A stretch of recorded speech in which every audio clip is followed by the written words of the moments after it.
Hello, this is Katie Parker and this is a beading basics tutorial. Now this is one that I've done before, but I do get a lot of questions on that video and I did film it quite a long time ago, so I have a different kind of setup now, so hopefully it's a little bit clearer and I can go through some of those questions. So if you are returning to my channel, thank you very much for coming back. Thank you very much for hopefully you've subscribed. If you haven't been and enjoyed any of my videos before, then maybe pop me a like down below.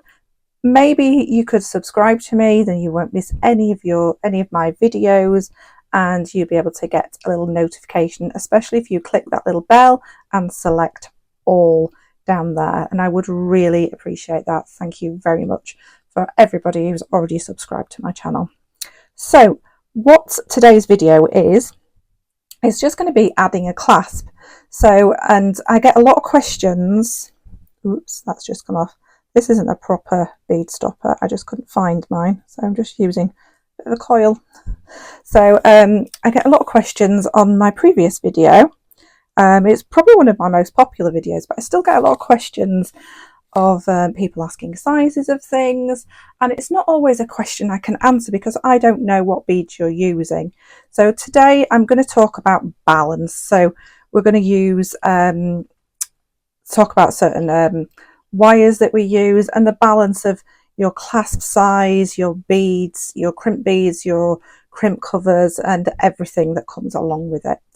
So first of all, we need to be prepared. So let's just go through everything. I've already pre-threaded my beads. Now lengthwise, I don't know how big your wrist is. So you need to go with how big your wrist is. Go with if you're making to sell or just making generic, maybe add an extension. But what you need to do is make sure you leave a gap for your clasp part and also recognize the fit that you want as well. So I'm making this one for myself, so I do like a quite close fit, so this is the length of mine. Obviously everybody's wrist is different, so I'm not going to give you a length of the amount of beads I've used because that's all dependent on yourselves. They say an average bracelet is 7 inches. That's far too big for me, but go with what works right for you. You can make your things custom sizes for whoever you're wanting to make it for, or you can make a generic one and pop a little extension on the end. So thread wise, so for this one I'm actually using nylon coated sterling silver wire for this one. I don't normally use this one, but I thought it's for me, so I'm going to have a nice little posh one. So, and you can see the size of this is on here. It's 0.018 of an inch, which is 0.45 of a millimeter. So it's a nice fine thread, but I am using very small stones. So if you were to use a more standard size, it usually is about 4.5. I do have another one that's like it's in like a 0.6 mil. So use a thread that is appropriate for your beads. I'm using a fine thread. I've got very small beads. If you're using big heavy agate beads, then just remember that you may need a slightly stronger thread.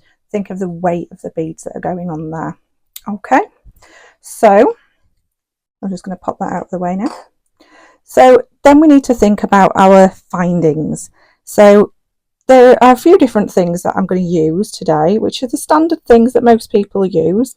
I've ended my actual bracelet with just some plain spacer beads. That's because they've got a slightly bigger drill hole, and I know I'm going to need to pop some of this wire back through in the other direction, and I know that I can't get more than one length of thread through the drill hole on these, so just be aware that you might need something with a bigger drill hole just on the end there. So they are 3mm beads. They match the size of the rest of my bracelet. Then we're going to need something called a crimp bead or a crimp tube. I'm hoping you will be able to see these. Probably not the best way to show you, but There you go, you can see that is a tube. So that's a crimp tube. This one is a crimp bead. It's more looks like an actual bead than a cylindrical tube with the ends cut. So my favourite to use is the bead. Nothing wrong with this at all, it's your own preference. So, and what you want to go with that, so this is what kind of fixes everything together, is your crimp tube or crimp bead. And what you want to go with that is a crimp cover. Now your crimp cover generally needs to be about 1 millimetre bigger than your crimp bead. So your crimp cover looks like a little Pac-Man. It's like a little bead, and we're going to close that around, and it just gives a really nice finish off. I would not gift or sell any jewellery without finishing it off properly. Some people just use the crimp tubes and do it like that, but I do think it looks far more professional if you finish it off really nicely. So like I say, crimp cover wise, you need about 1 millimetre bigger. So these are 2mm crimp beads that I'm going to use. This is a 3mm crimp cover. So you use yours, if you've got 3mm crimp beads or crimp tubes, then you would use a 4mm crimp cover. Then we've got a clasp. Now this is for myself, so, and I do like a substantial clasp, but not too big. It still has to be kind of in balance, you know. I wouldn't put like a massive clasp on there because it's got to be in balance with the beads and everything that you use. Always think about aesthetically how it's going to look. And then I've got some jump rings for the other side. Now ideally use a closed jump ring. I haven't got any in stock at the moment, so I'm going to make sure I close this really well. But a closed jump ring is even better, and even better than that, if you have to use, well, sort of equal to that, if you have to use an open one, an oval jump ring is even better, because it's an oval jump ring, it tends to be cut on the longer side, so you've got strength at both ends. When you've got, you think your clasp is at one side, your bracelet is at the other, and that makes the strength in the piece of jewellery. So I've just realised we're 7 minutes in and we haven't actually done any jewellery making yet, but hopefully what we're going to use today is going to, and the way that I've explained it, should help you be able to choose what you want to end yours like. So I'm going to work on this end. I'm going to leave that on that end and hope that it stays on and my beads don't fall off. I am going to pop on my crimp bead. So my crimp bead goes on first. You can see there it is slightly smaller than those beads. And then I'm going to grab on my clasp. So I'm going to pop my clasp on there. Now I don't want to be right at the end of this wire, so I'm just going to bring this back, find that crimp bead again, and I'm going to go back through. So I've created that loop in there with a little bit of a tail on that side. So I'm going to pull that in, and we need to have a little bit of wiggle room. We don't want this tight, but we don't want it too loose either. Hopefully you can see that there. It's just got that little bit of room so that it will freely move. Now we're going to move over to these. These are crimping pliers. Now can you see this middle hole here? Okay, that's the one that we use first. That's got that little dent inside it. Let's see if I can see. There we go. So that's it's kind of like the Pac-Man shape, like the crimp cover. So that is the one you use first, and that folds your crimp bead in half and secures it. Then we turn it and use the top little parts, the raw rounded parts, and create our little newly moulded bead around the wire, and that creates a nice secure finish. So we have got our little bead in place there, and like I said, we're going to go in with that second one down.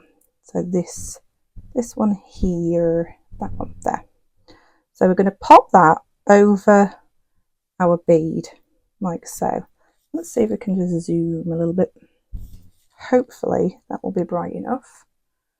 So you can see I've popped that on there. I'm just going to double check that that's not moved or anything, just because I've been moving around a little bit.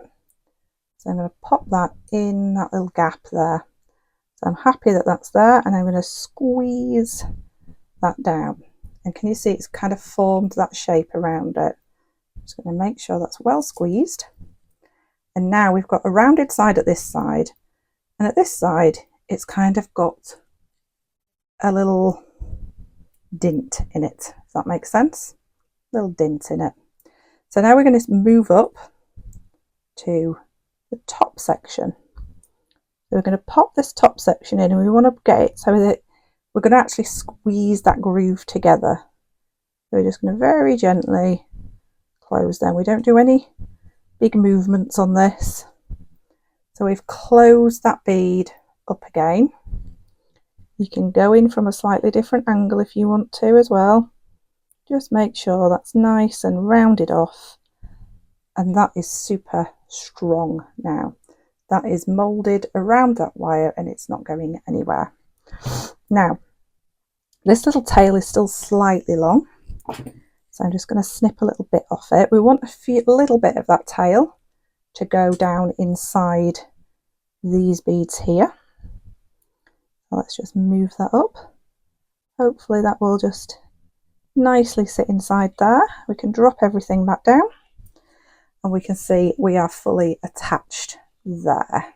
So apologies for the end of that little section there because my light went off, but don't worry, we're going to do it all over again.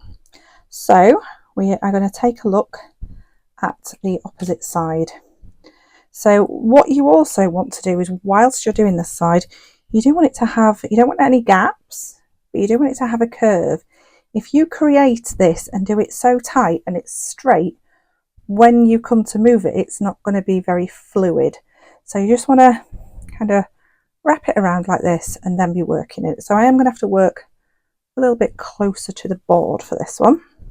So again, we grab our crimp bead, pop our crimp bead on like so. So our crimp bead is on there. Then we are going to pop on our jump ring. Now the thing you need to do is make sure this jump ring is super closed. We do not want anything to escape out of here. So I'm going to hold one side. Let's just move that out of the way for a second. I'll hold one side right along that side, and then we're going to grab this side and we're just going to wiggle this so did you hear it kind of click then? And we want it to be as closed as it possibly can be, which is around about that. Like I say, if possible, always try to use a closed one. Now always be checking that that little tail didn't try and escape from the end here also, because that is no fun at all. So we've got our crimp bead on, we're popping our jump ring on, and then we want to go through the crimp bead at the other side of the jump ring. So through the crimp bead at the other side of the jump ring. And then the next thing we want to do is go through a couple of those beads because we're on the finishing end now.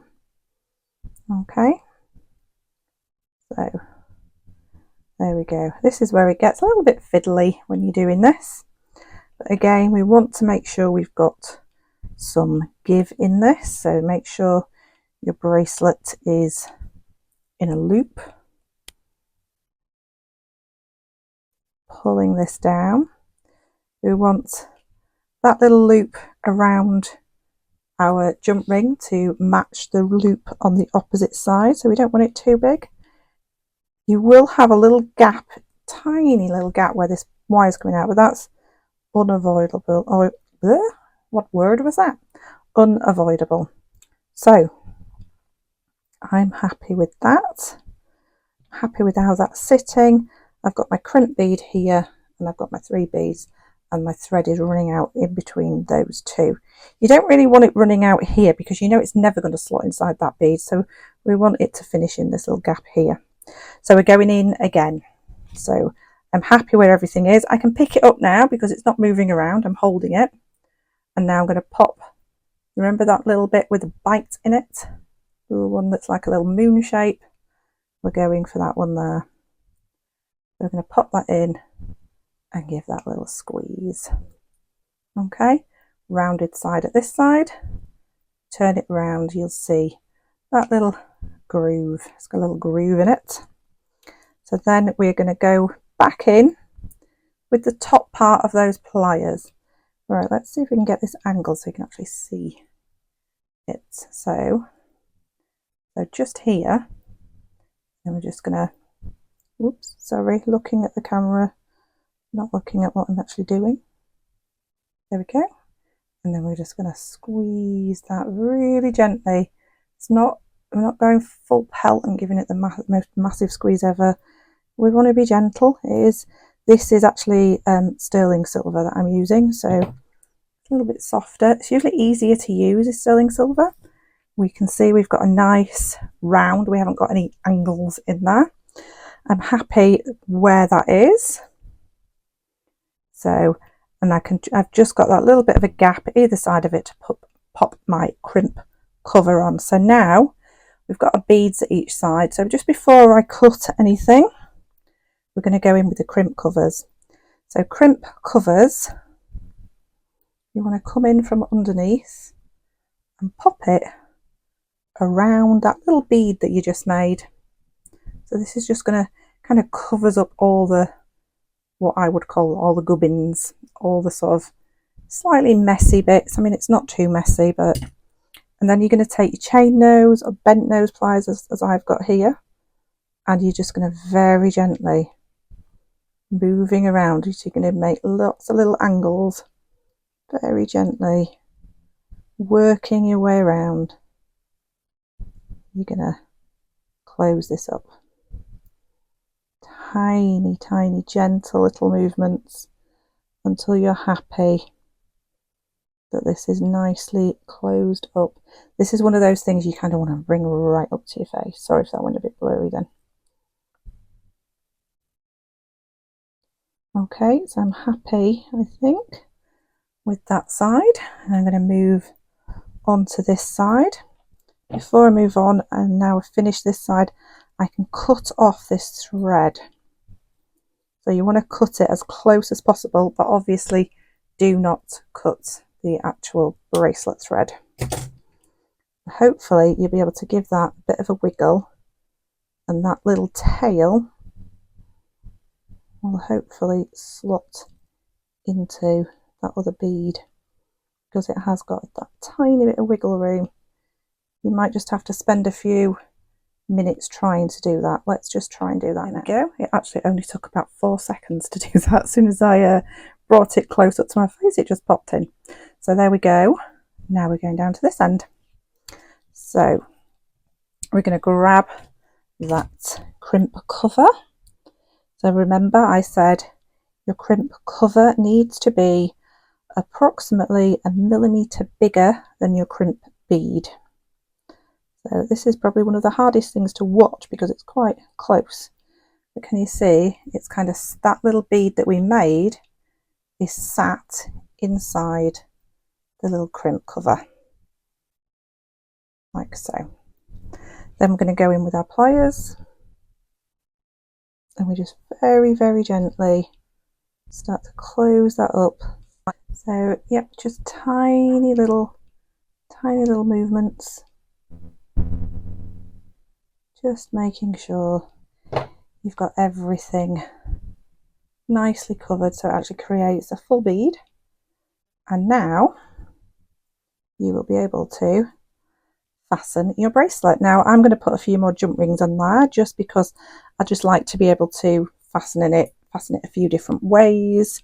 You know, one day I might want it tighter than another day, so I'm just going to open and close some more jump rings just so that I'm able to have that little bit of adjustment. But you could equally just add a little bit of chain on there, something that you can actually get your clasp through, and then you've got a little extension chain. Perhaps I might even change it for an extension chain, but I haven't got one out at the moment. So we'll go with this, just making sure we've really closed those jump rings and making sure she's really happy with it. So I hope, sorry it was a bit of a long video for such a small technique, but I hope that's explained things a little bit better for you. I will be leaving my other video on. I'll link it below as well in case you want to watch that one as well. But hopefully you will have a better idea of sizes of crimps, crimp tubes, crimp beads that you would like to use. So now I've just got a little bit more adjustability in the size there. So there you go. That is your how to attach a basic clasp using crimp beads and crimp covers. So, and it's just finished off nice and professionally, covering those beads. And if you can see that, because I used a 2mm crimp bead, 3mm crimp cover, and then that last crimp cover just blends in with my spacer beads really beautifully. I'm going to enjoy wearing this beautiful moonstone, peach moonstone bracelet. So the peach moonstone was from Relax and Craft. So it was from one of the subscription boxes that I get. Take a look at her website. Sometimes she puts spare strands on there. The link is down below. The tools that I've been using today, these are basic crimping pliers. So there's lots of places you can get those. The pliers that I've been using with these red handles, not those ones, these red handles, those are also from Relax and Craft. They come in a full kit. There is another pair as well, which is a wall at the minute, and they're a really good quality basic tool set. So I would highly recommend those, and the link for those are down below also. So thank you very much for watching. Don't forget to like my video if you've enjoyed watching this video. Hope you've got what you needed from it, and don't forget to subscribe, click that bell and select all, and I will see you again really soon. Thank you.